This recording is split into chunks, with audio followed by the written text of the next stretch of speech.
Estimados, como veíamos en el curso, tuvimos algunos problemitas con el software que nos dificulta un poco el seguimiento del desarrollo de la clase y su respectiva sincronización con los diapositivos.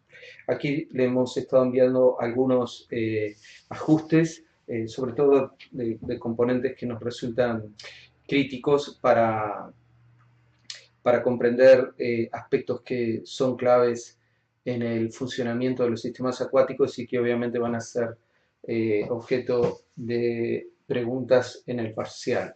Con respecto a los nutrientes son elementos que los organismos necesitan tanto para la síntesis de estructuras como para el propio metabolismo, ¿no? Vamos a ver que la gran mayoría de los nutrientes provienen del suelo o de la erosión de la roca madre que en definitiva termina formando el suelo. ¿Tá? Y vamos a ver que algunos elementos pueden provenir de la atmósfera. ¿Tá? Eh, la gran mayoría de los elementos que se necesitan para la síntesis de estructuras y para el metabolismo tanto de animales como vegetales o de otros grupos, en general se encuentran en un balance bastante adecuado entre lo que es la demanda y lo que es la disponibilidad. Pero en algunos elementos, como en el caso del fósforo o el nitrógeno, existe un desbalance muy grande entre la demanda y la disponibilidad. Dicho en términos simples, las biomasas de los organismos tienen un alto contenido de fósforo y nitrógeno en relación a la demanda, perdón, en relación a la oferta con que lo encontramos en los sistemas acuáticos. Esto no ocurre solo en los sistemas acuáticos, también en los sistemas terrestres estos dos elementos terminan limitando en general la producción primaria y por tanto nos condiciona toda la estructura metabólica del sistema, la transferencia de energía hacia los niveles más altos, etc.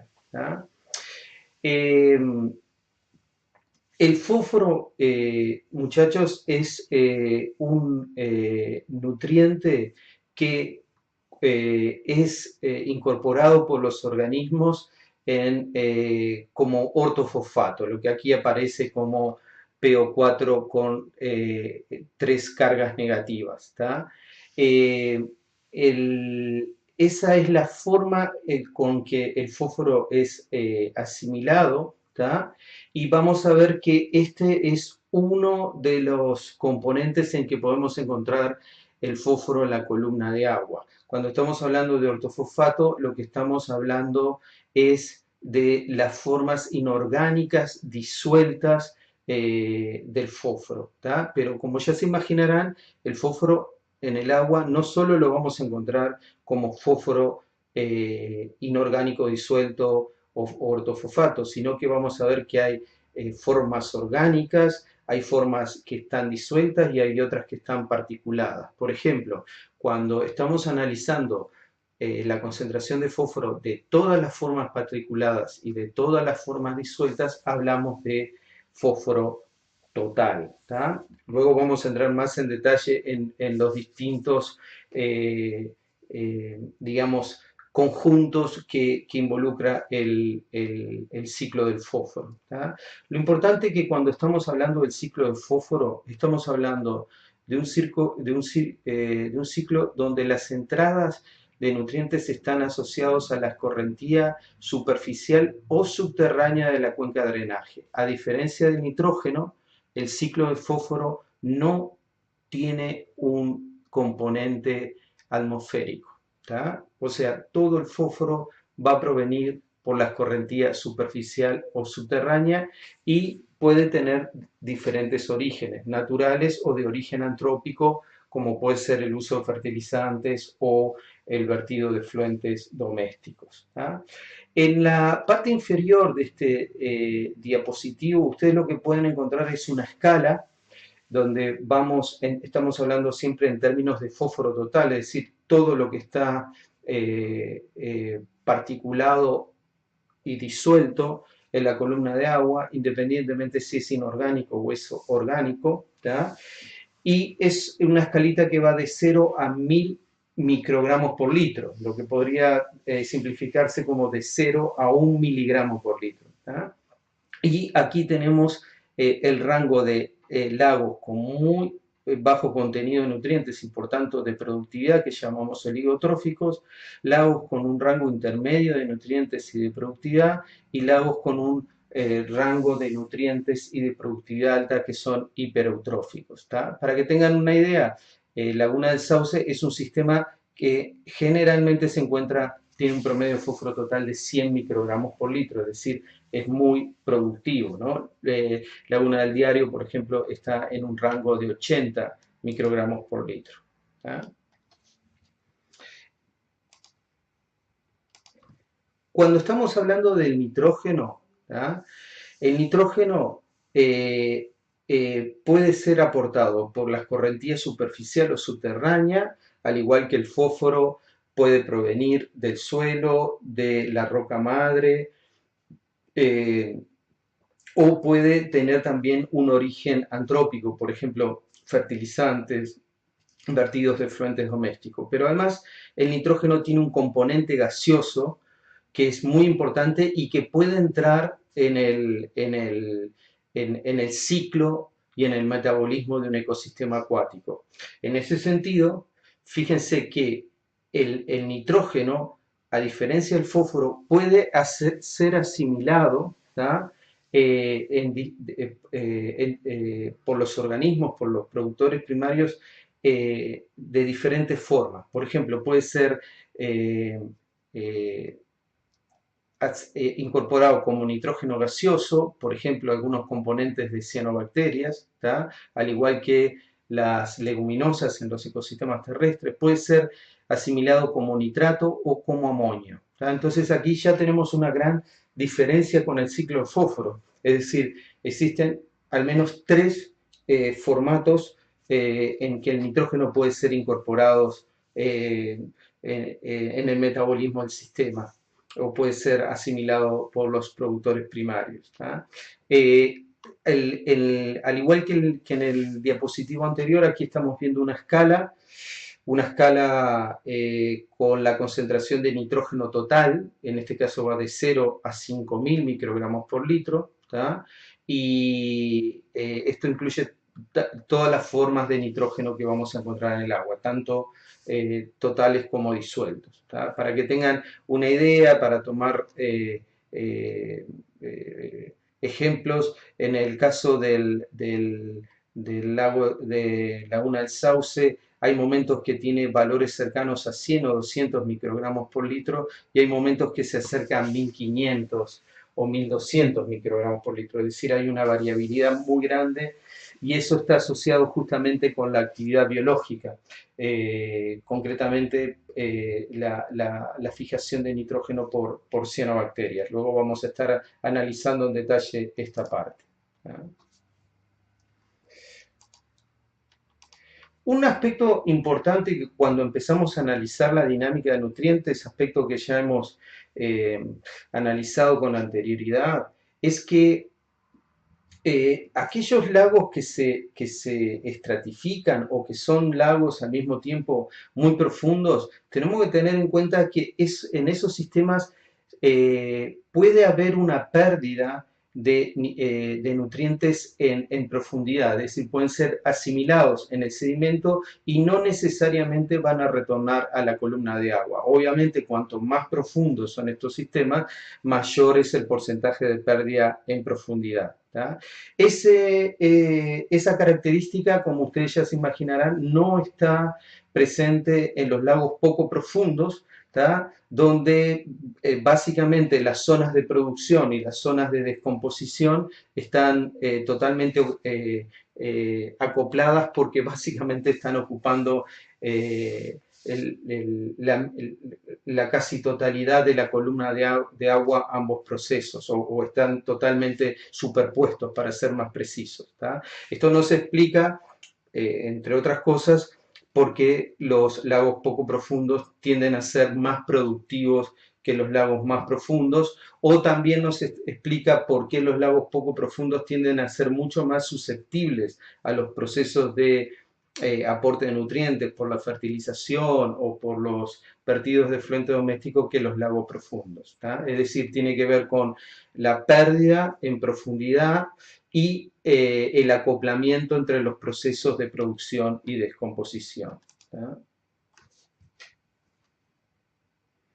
Ahora, ya entrando en detalle en el ciclo del fósforo, fíjense ahora un esquema que nos permite entender más claro las fracciones. Cuando estamos hablando del fósforo total, estamos hablando de dos grandes componentes, lo que es el fósforo particulado y el fósforo soluble.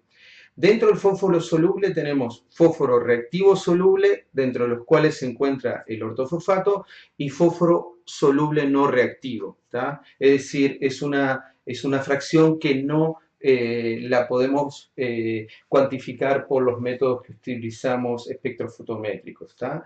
Cuando estamos hablando de fósforo reactivo soluble, estamos hablando de ortofosfato y distintas variantes iónicas del ortofosfato. ¿Tá?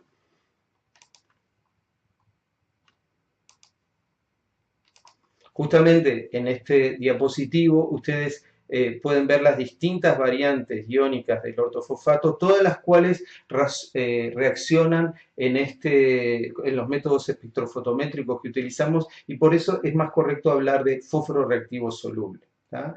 Ahora, un aspecto importante, muchachos, cuando nosotros evaluamos la productividad del sistema o el estado trófico de un sistema, no lo hacemos sobre el fósforo reactivo soluble, lo hacemos sobre el fósforo total. ¿Tá? Y esto tiene varias explicaciones.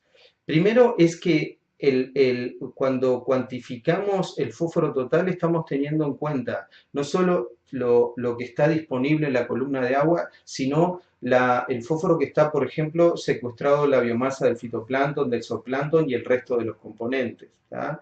Y este fósforo, una vez que un organismo muere o es consumido por otro como presa, queda rápidamente disponible para el resto de los organismos. Entonces, la concentración de fósforo total nos da una idea más precisa del potencial productivo del sistema. Y es en general el indicador por excelencia que utilizamos en la determinación del estado trófico que, como ustedes vieron en el curso, combina una serie de atributos además de los niveles de nitrógeno y de fósforo. ¿Tá? Una particularidad que tiene el ciclo del fósforo, a diferencia del nitrógeno, es que el fósforo tiende a complejarse con una cantidad de elementos, por ejemplo con el hierro, con el aluminio, con el manganeso, y algunas de esos compuestos resultan solubles o insolubles según las condiciones del potencial de óxido-reducción. El caso más estudiado o que pueden ver mayor detalle en los libros y en los textos y en la literatura es justamente los complejos de fósforo y hierro y ese comportamiento de solubilidad e insolubilidad en función del potencial de oxidorreducción. Cuando tenemos condiciones de ausencia de oxígeno o condiciones de anaerobiosis y por tanto un potencial de oxidorreducción donde predominan condiciones reductoras, esos complejos se solubilizan. ¿Tá? Todo lo contrario ocurre cuando tenemos condiciones oxidadas, ¿no? O con niveles adecuados de oxígeno. Esto es un factor clave porque, por ejemplo, un lago que se estratifica, ¿no? Térmicamente y que ese hipolimnion, por ejemplo, esa capa más profunda, comienza a agotarse la reserva de oxígeno a lo largo de la estratificación estival, y ese agotamiento de oxígeno llega, por ejemplo, o condiciona un potencial de reducción, potencial de óxido reducción con condiciones reductoras, gran parte del fósforo que está complejado con el hierro en el sedimento se va a movilizar a la columna de agua, ¿no? Entonces, aquí vemos justamente el impacto que tiene la dinámica de oxígeno y la dinámica diaria de oxígeno sobre la disponibilidad o retención del fósforo. Lo mismo pasa con el manganeso. Una situación distinta es en el caso del aluminio o del carbonato de calcio, que también se acomplejan con el fósforo y no lo dejan disponible, pero estos ya son, sobre todo el aluminio, son menos dependientes de las condiciones de oxidorreducción. En definitiva, y como mensaje fundamental, el fósforo se acompleja con una cantidad de elementos y de hecho en los ecosistemas terrestres el fósforo tiende a acomplejarse con estos elementos en el perfil del suelo y eso determina que el fósforo se moviliza muy poco en el agua que transcurre en el perfil del suelo, ¿no? Y eso lleva, por ejemplo, que en el flujo subterráneo o en el riesgo de contaminación de aguas subterráneas, el riesgo de estar contaminado por fósforo es menor que en el caso del nitrógeno. Y esto tiene que ver con esta, digamos, capacidad de acomplejamiento que tiene el fósforo con una gran diversidad de elementos. ¿Tá? Todo lo contrario ocurre con el nitrógeno y por eso tenemos problemas de contaminación, por ejemplo, por nitratos en el agua subterránea, porque ahí la movilización en el perfil del suelo y por tanto su llegada a las napas de agua subterránea y transporte vía flujo subsuperficial a los sistemas acuáticos presenta un riesgo mucho más grande, por ejemplo, en el caso del nitrato que en el caso del ortofosfato u otras formas de fósforo. ¿Ah? En este diagrama, ustedes lo que estamos viendo es un esquema hiper simplificado del ciclo del fósforo. ¿Tá? Vamos a comenzar por acá. Este es el pool del fósforo reactivo soluble, ¿no es cierto?, que va a ser incorporado por la biota. Estas dos flechas lo que nos están indicando es que el pool de fósforo reactivo soluble va a condicionar, por ejemplo, la biomasa acumulada de los productores primarios y obviamente de los niveles superiores de la trama trófica y a su vez esa biota va a condicionar por la asimilación cuánto esté disponible en esa columna de agua. Una vez que está incorporada la biota, más allá de todas las interacciones que hay dentro del componente de la biota, cuando parte de esa biota muere y pasa a formar el compartimento de detritus, ese detrito se va a descomponer, ¿tá? Y ese fósforo secuestrado en la biomasa que está siendo descompuesta va a formar parte del pool de fósforo del sedimento. ¿Tá? Ese pool de fósforo del sedimento puede pasar a la columna de agua o puede quedar retenido en el propio suelo. ¿Tá? En este proceso lo que va a ser clave es justamente las condiciones de óxido-reducción, particularmente en la interfase agua-sedimento. Cuando tenemos condiciones aeróbicas o condiciones oxidadas, hay una gran retención de fósforo en el sedimento. Todo lo contrario ocurre cuando esta capa anaeróbica, se elimina y queda todo en condiciones reductoras. ¿tá? Y eso termina, digamos, incrementando el pool de fósforo reactivo soluble en la columna de agua. Ahora, un aspecto que tiene este diagrama, que les voy a pedir que presten atención, es que, por ejemplo, la turbulencia del agua, ¿no? Es decir, la mezcla del agua, es un factor que puede tener un efecto dual y de signo contrario en el sistema. Por ejemplo, la turbulencia, la mezcla por viento y oleaje puede generar resuspensión del sedimento. Y esas partículas pueden tener fósforo, ¿tá? Que una vez que están, digamos, circulando por la columna de agua, una parte de ese fósforo que puede pasar al agua en forma disuelta y quedar disponible. ¿Tá? Es decir, en cierta medida la resuspensión asociada al movimiento del agua puede incrementar el pool de fósforo por el proceso que acabamos de describir. Pero al mismo tiempo, esa recirculación y esa mezcla en la columna de agua favorece condiciones oxidadas en la interfase agua-sedimento. Entonces nos condiciona una mayor retención de fósforo en el sedimento, ¿no? Entonces ahí vemos justamente ese efecto dual y de signo distinto que puede presentar un mismo control, en este caso la mezcla en la columna de agua. ¿Ah?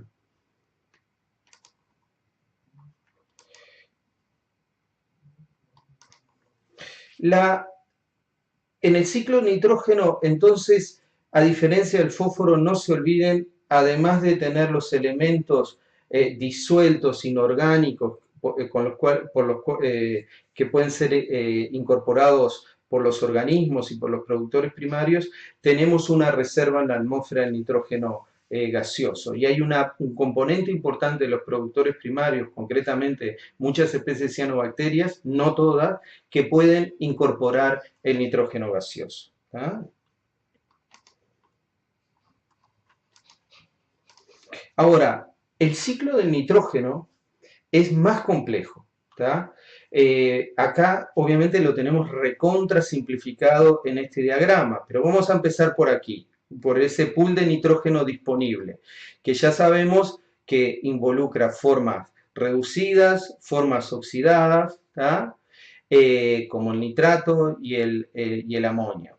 Ese nitrógeno disponible va a ser incorporado por la biota, y además de estas formas de nitrato y de amonio, puede incorporarse el nitrógeno gaseoso a través de la fijación por algunas especies de cianobacterias en estos sistemas. Al igual que lo que veíamos en el ciclo anterior, en la biota, una vez que muere y esa biomasa puede pasar a formar parte del detrito, y en esos procesos de descomposición ocurren varias fases trascendentes del ciclo del nitrógeno.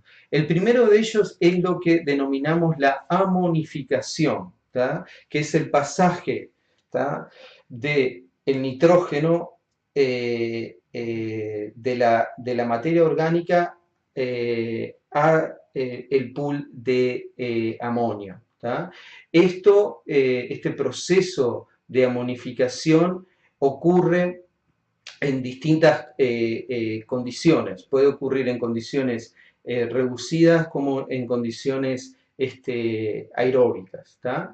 Ese amonio que se ha generado por el proceso de descomposición de la materia orgánica puede nitrificarse. ¿Qué quiere decir esto? Puede pasar de amonio a nitrato. Y eso ocurre solo si hay condiciones aeróbicas, es decir, hay presencia de oxígeno. ¿Está claro? Ahora, ese nitrato puede pasar a nitrógeno gaseoso, proceso que se denomina desnitrificación, y ese nitrógeno pasar a la columna de agua y terminar en la fase atmosférica. Ese ciclo de desnitrificación ocurre solo si hay condiciones anaeróbicas. Por ejemplo, esto lo vamos a ver más en detalle, pero ya que estamos en el ciclo de nitrógeno, los humedales son sistemas muy eficientes en la remoción de nitrógeno. ¿Por qué son muy eficientes en la remoción de nitrógeno? Porque muchos humedales, y sobre todo cuando tienen mucha vegetación sumergida, la columna de agua tiene en la parte superficial condiciones de saturación o de sobresaturación de oxígeno, es decir, condiciones aeróbicas, y después tienen en la capa más profunda condiciones de ausencia de oxígeno o condiciones anaeróbicas. Entonces, por ejemplo, la materia orgánica se puede degradar en un humedal, que son sistemas muy productivos, y eso llevará a la formación de amonio.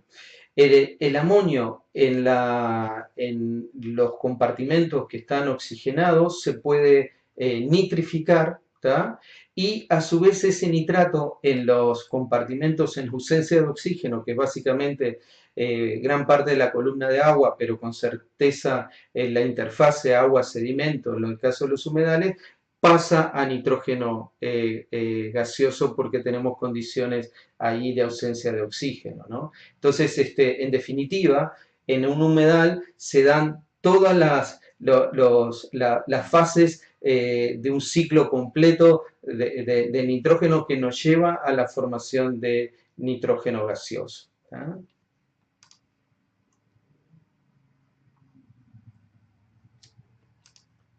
Otro aspecto importante que vamos a estar analizando en el curso, lo vamos a tomar un poquito más adelante también, es que además de estos elementos, nosotros tenemos otro componente muy diverso y de gran complejidad de sustancias que llamamos sustancias húmicas, que involucra a los ácidos húmicos, a los ácidos fúlvicos, es decir, toda una serie de compuestos que se originan de la descomposición de la materia orgánica, muchas veces de origen terrestre, pero que involucra esas fases finales de los procesos de composición,